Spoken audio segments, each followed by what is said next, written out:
कुरुक्षेत्र की रणभूमि अब गूंज रही है। शंखनाद की एक लंबी श्रृंखला बन चुकी है, जहां हर योद्धा अपनी पहचान, अपने संकल्प और अपने पराक्रम का परिचय दे रहा है। भीम, अर्जुन, युधिष्ठिर, नकुल, सहदेव, फिर धृष्टद्युम्न, शिखंडी, सात्यकी, विराट और काशीराज, इन सबके शंखों से गगन फट रहा था। लेकिन इसके बाद आते हैं वे योद्धा जिनके हृदय में केवल व्यक्तिगत प्रतिशोध ही नहीं, बल्कि धर्म और न्याय के लिए जलती हुई ज्वाला थी। एग सबसे पहले आगे बढ़ते हैं राजा द्रुपद। उनका चेहरा गंभीर है। उन्होंने अपने जीवन में अपमान सहा है।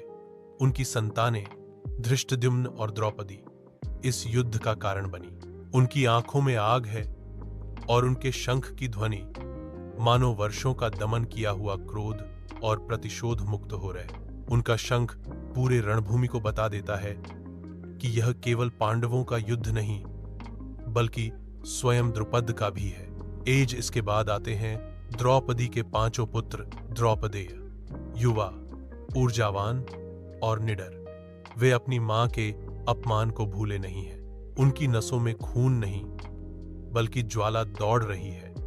जब वे अपने शंख बजाते हैं तो उनकी आवाज में युवावस्था का जोश और मां के आंसुओं का बदला लेने की दृढ़ता झलकती है। पूरा कुरुक्षेत्र यह संदेश सुनता है, हम अपनी मां के आंसुओं का हिसाब लिए बिना नहीं रुकेंगे। और अंत में आता है एक दिव्य तेजस्वी चेहरा, अभिमन्यु सौभद्र, अर्जुन और सुभद्रा का पुत्र, श्री कृष्ण का भांजा। अभी जवान है, लेकिन वीरता में किसी से कम नहीं। उसकी आंखों में निर्भीक चमक है, मानो कह रही हो, युद्ध मेरे लिए खेल है और विजय मेरा अधिकार। जब अभिमन्यु अपने विशाल शंख को बजाता है तो उसकी गूंज वज्रनाद जैसी होती है। कौरवों की रीढ़ तक यह ध्वनि कांप जाती है, क्योंकि वे जानते हैं यह वही योद्धा है जो अकेले ही भविष्य में चक्रव्यूह को भेद देगा। उसके शंखनाद से आकाश कांप उठता है।